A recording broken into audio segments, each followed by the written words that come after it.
Hi friends, කොහොමද ඔයගලන්ට? මම අද ඔයාලට කියන්න යන්නේ කොහොමද ශිව තාණ්ඩවය හැදුනේ කියලා. ඉතින් අපි හැමෝම දන්න දෙයක් තමයි ශිව තාණ්ඩවයේ නිර්මාතෘ අපේ ලංකාවේ රාවණ රජතුමා. ඉතින් රාවණ රජතුමා ගැන තියෙන ලොකුම සාක්ෂියක් තමයි මේ ශිව තාණ්ඩවය කියලා කියන්නේ. ඉතින් මේ ශිව තාණ්ඩවය ගැන එක එක versions වල එක එක විදිහට ලියවිලා තියෙනවා. රාමායනයේ තමයි තියෙන්නේ මෙන්න මේ විදිහට. ඒ තමයි රාවණ රජතුමාගේ අම්මට ඕන වෙනවලු ශිව දෙවියන්ව ලංකාවේ ස්ථාපිත කරන්න. ඒක අම්මගේ අවසාන කැමැත්ත වගේ දෙයක්. ඉතින් ඒ හින්දා රාවණ රජතුමා කෛලාශ පර්වතයට ගිහිල්ලා පර්වතයේ පිටින් උත්සල අරගෙන ඊට කලින් චුටි ෆයිට්ස් යනවා. ඒ කියන්නේ නන්දිත් එක්ක ෆයිට් කරනවා. එහෙම තියෙද්දි රාවණ රජතුමාට තරහ ගිහිල්ලා එයා කන්ද පිටින් උත්සන් ඇවිල්ලා ලංකාවේ ස්ථාපිත කරන්න හැදුවා කියලා තමයි රාමායනේ තියෙන්නේ. තවත් එක විදියක් තමයි රාවණ ඒ කියන්නේ තවත් එක version එකක තව තියෙනවා. මේ එයා යන රූට් එකේ හම්බුණාලු කෛලාශ පර්වතය. ඉතින් රාවණ රජතුමාගේ කොච්චර අහංකාරකමක්ද කියලා කියන්නේ. රාවණ රජතුමාට ඕන වුණාලු මේ පර්වතය පිටින් උස්සලා වෙන තැනක තියලා එයාගේ ඒ රූට් එකේම යන්න. ඉතින් එයා එහෙම අහංකාර චරිතයක් කියලා තමයි මේ රාමායන වල තියෙන කතාවල ගොඩක් තියෙන්නේ. ඒ වුණාට මම මේ ඔයාලට ඩීටේල්ස් දැන් ගේන්නේ. මේවා එක්සැක්ට්ලි ලියවිලා නැහැ. හරිවංශ පුරාණ කියලා කියන්නේ විෂ්ණු දෙවියන්ට වගේ තියෙන පොතක්. එතකොට ඒ වගේ පුරාණ කතාවල මෙතන රාවණ රජතුමා ගැන ලොකුවට හොඳට ලියවිලා නැහැ. ඒ වුණාට කෛලාශ පර්වතය කොයි වගේ එකක්ද? ඒකට ආව ඇටැක්ස් එතකොට ඒ වගේ දේවල් ගැන ගොඩක් තොරතුරු ගන්න පුළුවන්. ඉතින් මම මේ ඔක්කොම එකතු කරලා තමයි ඔයගලන්ට කියන්නේ.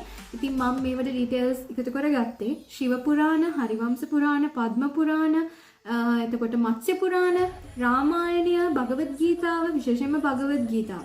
ඉතින් මේ වගේ පොත්වලින් තමයි මම තොරතුරු අරගත්තේ ඔයගලන්ට හරිම ශිව තාණ්ඩවයේ හැදිච්ච විදිය කියන්නේ. ඒ තමයි කෛලාශ පර්වතයට ලොකු ඇටැක් එකක් එනවා පිටසක්වල ජීවීන්ගෙන්. ඉතින් පොත්වලින් විතරක් නෙවෙයි පිළිම චිත්‍ර කැටයම් මේ හැම දෙයකින්ම වගේ ඔප්පු වෙනවා රාවණ රජතුමා කොච්චර ලොකු ෆයිට් එකක්ද කරේ කියලා මේ කෛලාශ පර්වතය ආරක්ෂා කරගන්න පිටසක්වල ජීවීන් එක්ක.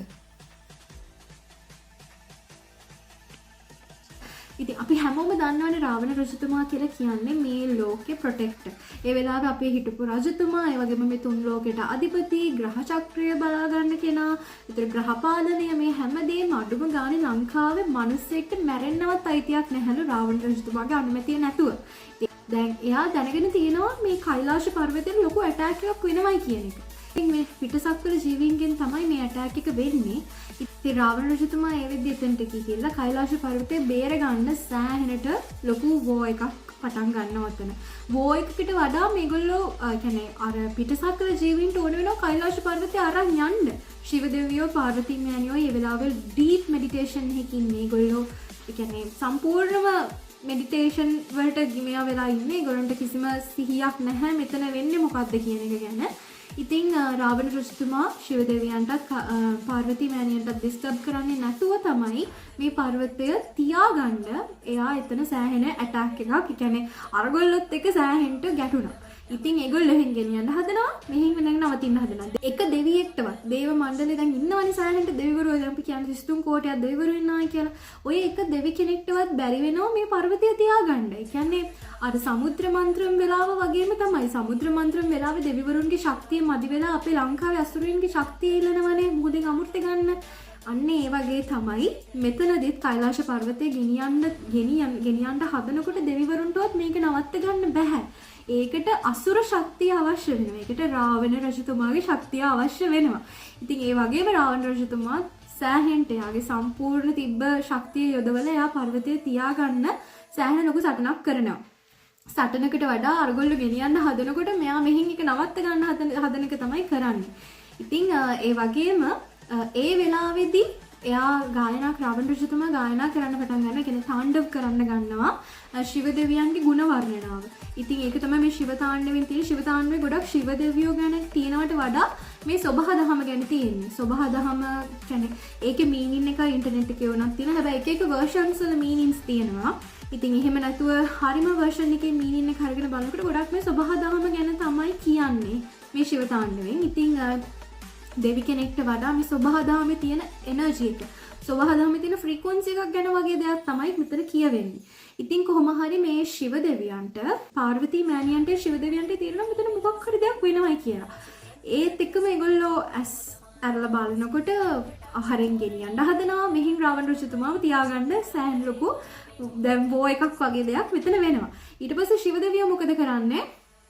ශිව දෙවියෝ යාගේ ඇඟිල්ලෙන් තද කරනවා මේ කන්ද. ඒ කියන්නේ යාගේ ගේනේ, යාගේ වාසස්ථානය. එතකොට එයා මෙහෙම යාගේ ඇඟිල්ල තද කරනවා පොළවට තද කරලා කන්ද රාවණ රජතුමාට උදව් වෙන විදියට තද කරනවා. එතනින් රාවණ රජතුමා කන්ද බිමින් තියෙනවා. ඒලියන්ස්ලා පලා යනවා. ඉතින් ඒලියන්ස්ලා එතනින් පලා යනවා. මොකද ශිව දෙවියන්ගේ දෙවෙනිය හැරුණොත් එහෙම මෙතන ලොකු විනාශයක් වෙන්නේ. ඉතින් ඒ හින්දා ඒක වෙන්න කලින් මෙතනින් ඉක්මනට අර කට්ටිය යනවා. ඒ වගේම රාවණ රජතුමා මේ කරපු දෙයට ප්‍රසන්න වෙලා. ඒ කියන්නේ රාවණ රජතුමා අඩුම ගානේ ශිව දෙවියන්වයි පාර්වතී මෑණියන්වයි මේ මෙඩිටේෂන් එකෙන් කිසිම විදියකින් යාලට ඩිස්ටර්බ් කරන්නෙත් නැතුව මේ කන්ද තියාගන්න මේක දුන්නේ. එහෙනම් එච්චර මේකක් දුන්නේ. මොකද මේ සම්පූර්ණම යාගේ ශක්තිය වැය කරේ මේ කන්ද තියාගන්න. ඉතින් රාවණ රජතුමා ඇරෙන්න මේ ලෝකෙ වෙන කිසිම කෙනෙක් නැහැ ශිව දෙවියන්ට ඒ තරම් ආදරය කරන කියලා ශිව දෙවියෝ එතනදී තහවුරු කරනවා. ඒකට ප්‍රසන්න වෙලා තමයි රාවණ රජතුමාට චන්ද්‍රහාස අසිපත දෙන්නේ. ඉතින් චන්ද්‍රහාස අසිපත කියලා කියන්නේ ශිව දෙවියෝ යුද්ධ වලට පාවිච්චි කරපු ශිව දෙවියන්ගේම අසිපත. ඉතින් මේ චන්ද්‍රහාසය රාවණ රජතුමාට හම්බෙන්නේ ඔන්න ඔතනදී. ඒ වගේම ශිව දෙවියෝ කැමති වෙනවා කෛලාශ පර්වතය අතහැරලා දාලා රාවණ රජතුමා එක්ක ලංකාවට යන්න. මොකද ශිව දෙවියෝ එතනදී කියනවා මේක භගවද් ගීතාවල ලියවිලා තියෙනවා. ශිව දෙවියෝ එතනදී කියනවා ශිව නැත්තම් රාවණ නෑ, රාවණ නැත්තම් ශිව නෑ. මාව හොයාගන්න නම් රාවණගේ හදවත තුලින් තමයි මගේ ගාවට එන්න ඕනි කියලා. ඇත්තටම ශිවාස් biggest devotee කියලා කියන්නේ අපි රාවණ රජතුමාට. මොකද ඇත්තටම රාවණ රජ කියන්නේ ශිව දෙවියෝ කියනවා එතනදී රාවණ රජතුමාගේ devotee කෙනෙක් ආයේ මේ කාලයේදී ආයේ මේ කල්පයේදීවත් ආයේ හම්බ වෙන්නේ නැහැ කියන එක ශිව දෙවියෝ එතනදී ස්ථිරවම එක කියනවා. ඊට පස්සේ ශිව දෙවියෝ කැමති වෙනවා ලංකා රාජ්‍යයට ඇවිල්ලා ලංකාවේ ස්ථාපිත වෙන්න. ඉතින් ඕක වෙන්නේ යනකොට ග්‍රහ මණ්ඩලය සෙනසුරු සිකුරු ඔය තියෙන ඔක්කොම කට්ටිය එන අංශය අදිනවා. ඒක වෙන්නේ නැති වෙන්න රාවණ රජතුමාට ගෙනියන්න බැරි වෙන්න. ඉතින් ඒකත් වෙනම ස්ටෝරි එකක්. ඒකම වෙනම පස්සේ කියන්න. ඉතින් මගේ ටොපික් එකෙන් පිට ඒක. නෝමලි මිනිස්සු දන්නේ රාවණ රජතුමාගේ අහංකාරකම හින්දා නිර්මාණය වෙච්ච දෙයක් කියලා මේ ශිව තාණ්ඩවය. එනට එහෙම නැහැ. එයා එතන ඒක ලොකු යුද්ධයක් කරලා ඒ යුද්ධේ දරාගන්න බැරුව අහරෙන් තවත් ඒගොල්ලොත් ඇවිල්ලා සුපර් බීන්ස්ලා. ඒගොල්ලොන්ටත් උපරිම ශක්තියක් තියෙනවා. ඉතින් ඒ වගේ කට්ටියක් මේක ගෙනියන්න හදනකොට ඒක එයාලත් එක්ක ඇටැක් කරනවා කියන එක සෑහෙන ලොකු දෙයක්. ඉතින් ඒක දෙවිවරුන්ටවත් කරන්න බැරි වෙච්ච නිසා තමයි ඒකට ලංකාධිපතිට කතා කරේ දෙවිවරු. කතා කරලා මේක ආරක්ෂා කරන්න කියන එක කිව්වේ. ඉතින් මම හිතනවා ඔයගලන්ට පැහැදිලි කියලා. ඉතින් දැන් කට්ටිය දන්නවනේ ශිව තාණ්ඩවය ගායනා කරේ. ඇත්තටම මේ ඒ වෙලාවේ එයා ශිව දෙවියන්ගේ ගුණ වායනා කරා. එයාට තවත් ශක්තිය හම්බ වෙන්න කියලා. ඒක තමයි හරියම ශිව තාණ්ඩවේ හැදිච්ච විදිය. ඉතින් thank you so much මගේ වීඩියෝ එක බලුවට. ඉතින් ඔයගොල්ලෝ අනිවාර්යෙන්ම මට කමෙන්ට් එකක් දාන්න.